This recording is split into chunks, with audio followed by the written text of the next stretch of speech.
Hari nimero ndaguhaye uyiturakinge umbwira hari kuko uyo muntu arazi ivyanje nawe afise n'ibimenyetso biramutse bigiye kumugaragara twoba tuguwe.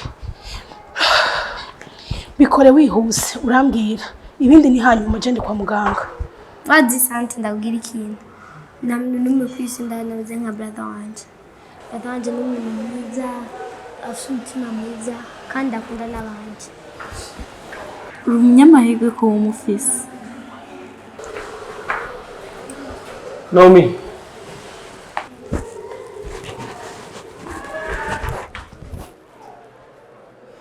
Wari he? Urazi ko nakuronde ndakubura. Ko wavuye mu cyumba cyawe. Naye numva irungu narambiwe guma ndijanye. Ariko ntabwo uri wenyine. Je ndi kumwe nawe. Naronse inshuti shasha ingona gupresent. Santi, uyu ni brother wanje nakunda kwani yitwa Mike. Brother wawe? Sijya mbere ndamubonye. Nako Prito sijya mbere ndamubonye. Oh, okay. Ujya nawe yitwa Uncle Sam.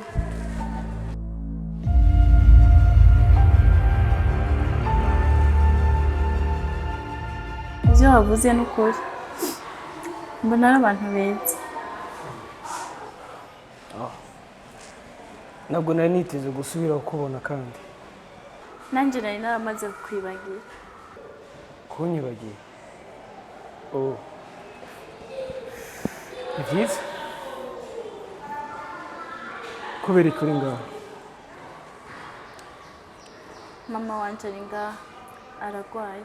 Ariko ndakuravye usa nk'umuntu afise ibibazo byinshi cyane n'agahinda mu mutima wawe. Niyo mpamvu waje kwicara mu kibanza cyawe wenyine. Ariko ari ikintu nifuza kukubwira. Ubu buzima tubayemo bumeze nk'inzu. Mu nzu y'ubuzima bwacu rero iyo hatabayemo icumba cy'ibibazo n'umubabaro, menya neza ko atacyumba cyo kwitahura no gukomera kizohabarizwa. Urufunguruzo rero rw'iyo nzu ruboneka mu gihe waciye mu bibazo byinshi ariko ukaronka ingufu zo kubihagararamo ukabigwanya mpaka ukabinesha. None gute umuntu yo kwitahura hama agaheza agakomera? Birasanzwe. Hakenewe ikintu kimwe gusa, kugerageza kugira ibyishimo mu mutima wawe. Ibyishimo? Ibyishimo.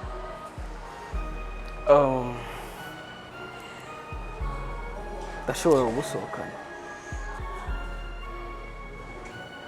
Hama Naomi wawe nawe.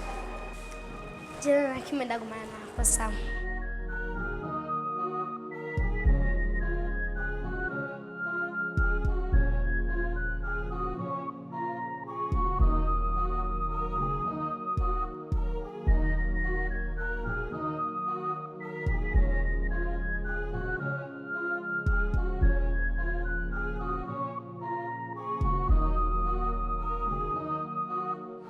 Urazi gane twe twahangayitse ku bwawe twana na Mike.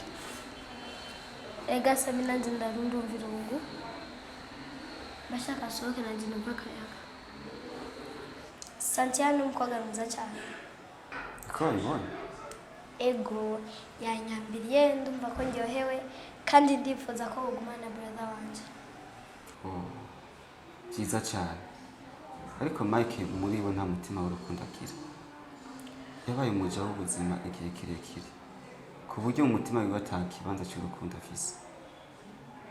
naho bishitse agakunda icyo kiba ari ikibazo ntashobora gusigura muri kano kanya byoba bibi cyane kuruta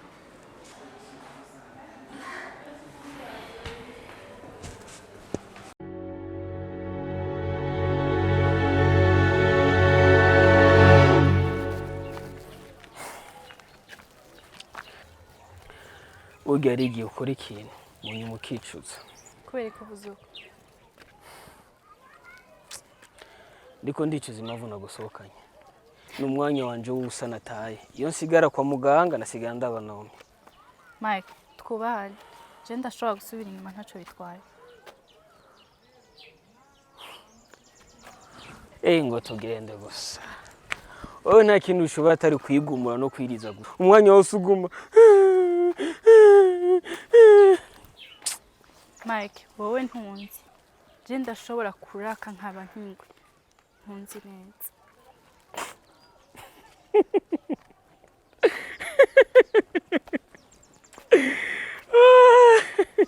Okay Mike reka je nawe twemetsane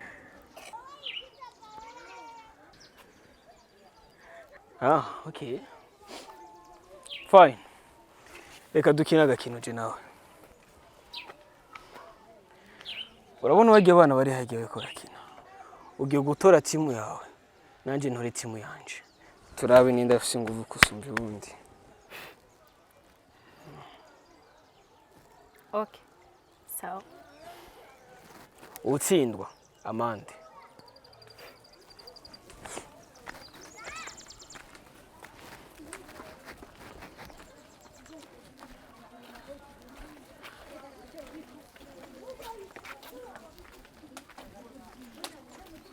Hey bana banje umeze neza muraho hari ikintu ushaka kubabwira uyu mukobwa yashatse kunyigerekako ngo arakomeye ngo aransomvye inguvu ngoma ndamwemeze namwe ko je ndazimusumba siko none je nyene abahungu bakomeye bafise inguvu baze ngasha imisori ikomeye vuga ati hoye hoye okay uyu muhungu yashatse kunyemera ko ngo yonshobora umunsi rero ndashaka tumwemeze ndamwereke ko ndimo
Mwiriwe papa. Mwiriwe. Vyagenze gute? Ibiki vyagenze? Wewe washaka bigende gute?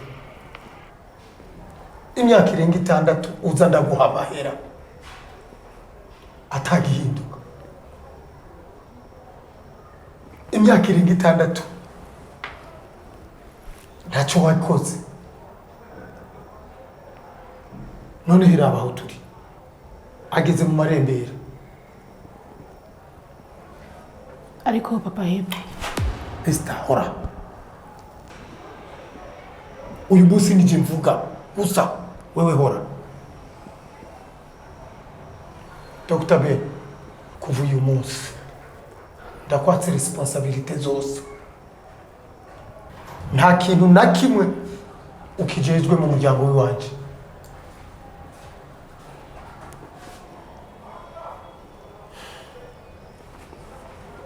murakoze cyane kandi mumbabarire.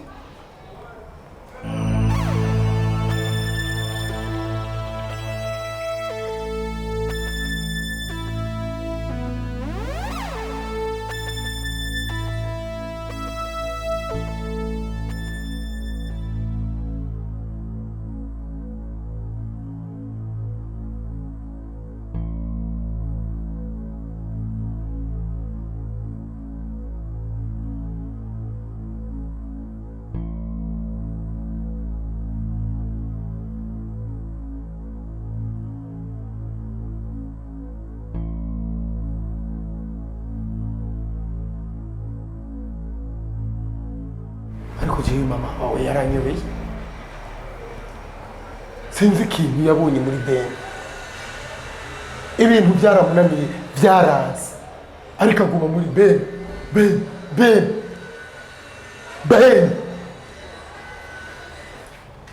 ariko je nibaza ko atampamvu yari yo guharira muri aka kanya, ahubwo turakwiye gusenga Imana yenyine niyo yodutabara.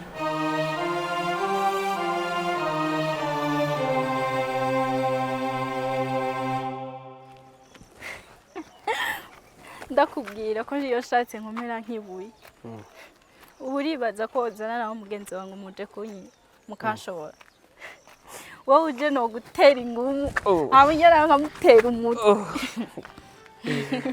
Okay ni byiza kandi iteka ryose iyo umuntu atsinze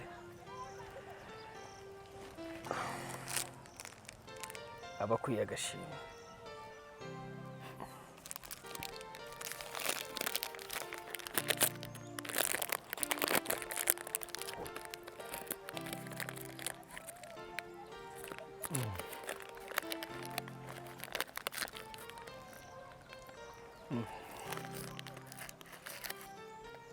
iteka ryose uwatsinzwe akemera abakuriye ayandi mahirwe.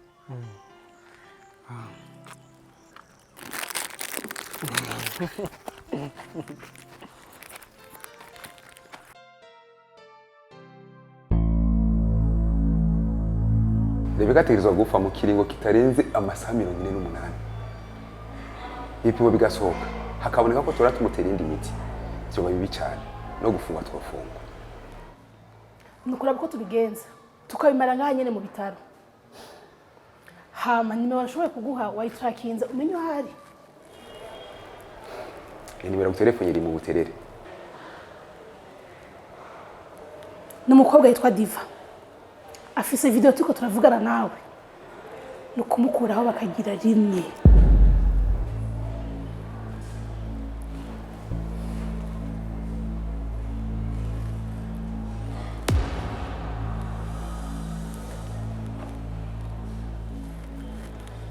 Mwana wanje uri ngaha muje?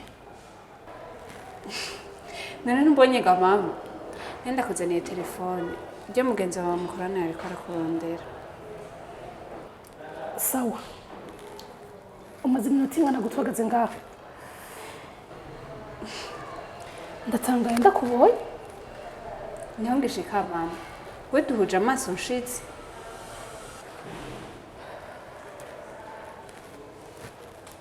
Okay, hari ibintu ndiko ndavugana na Dr. Ben kugira dutore solution kuvyerekeye Rebeka.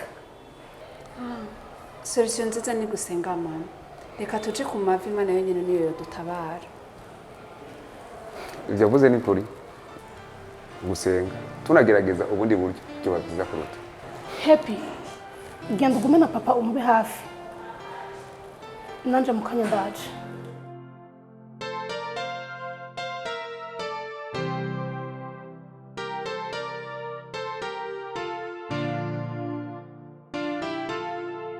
Akenshi iyo ndi mu bihe bigoye numva ko atakintu na kimwe kindyoheye, ndakunda gucanza maze nkicara muri iki kibanza. Neza cyane Mike, haratuje. Santiana, ndavukiye mu muryango ukenye, umuryango ubayabaye, umuryango atacizeye tuba dufise cy'ubuzima. navutse atawundi muryango nzi atari abavyeyi banje gusa. Ubuzima bwari bugoye cyane kuva nkiri muto, ariko byaje kungora gusumba igihe nabuze abavyeyi banje. Maze muri ubu buzima nisanga nsigaranye umushiki wanje gusa, nawe nyine afise ikibazo cy'amagara. Niyo mpamvu akenshi nkunda gufata ubuzima maze nkabugereye n'ibintu mbona. Ubuzima tubayemo bumeze nk'umusozi. Mu musozi w'ubuzima bwacu rero biragoye cyane kugira ngo uzoshike hejuru utaguye cyangwa utarusha. Kugwa bugese bibi, kuko umwe wese arashobora kugwa, ariko bibi ni kugwa maze ugacika intege. Santiana, nimba washoboye kuntsinda mu mukino w'umugozi, menya neza ko ushobora gutsinda ibibazo byawe. Urakoze kundemesha Mike, ariko ikibazo mfise kiratandukanye cyane n'umukino twari turakina. Haheze imyaka hafi 12 mama wanje agwaye, yabaye pararize umubiri wose ku buryo adashobora no kuvuga. Uwo ni umutwaro ndemereye cyane. None ndashobora kumenya impamvu yatumye aba pararize? Yaguye hasi atangutse umugongo. Kare byarakundeye ukavuga hoho basi, ariko uko umunsi ugenda, uko imyaka igenda, akomeza kumererwa nabi. Haheze hafi imyaka 6 avurirwa muhira n'umuganga yitwa Ben, ariko nta mpinduka mbona. None ndakubaze, uwo muganga mumwizeye bingana gute? Ni mama yamuzanye. Iteka ryose jewe na se wanje twihaye iminsi yose samedi kuja kuvuga ubutumwa mw'ibarabara. Kumbure ntitwashobora kuzina ibintu nyinshi. Imana izotwumvira tubabarire idukirize mu mama wacu. Aho niyo wihendeye cyane. Aho niyo wihendeye ibintu bibiri. Ikintu cya mbere nuko mwafashe ubuzima bwa mama wawe mubushira mu biganza by'umuntu mutazi. Ikigira kabiri, wowe wagiye gukorera Imana kubera mama wawe. Bisigura yuko umunsi mama wawe azokira nawe ibyo bintu uzobivuyemo. Nawe utaniye nanje nagerageje kuvuza mushiki wanje nkoresheje amahera yo gusoma. Aho gutera imbere ntera nsubira inyuma.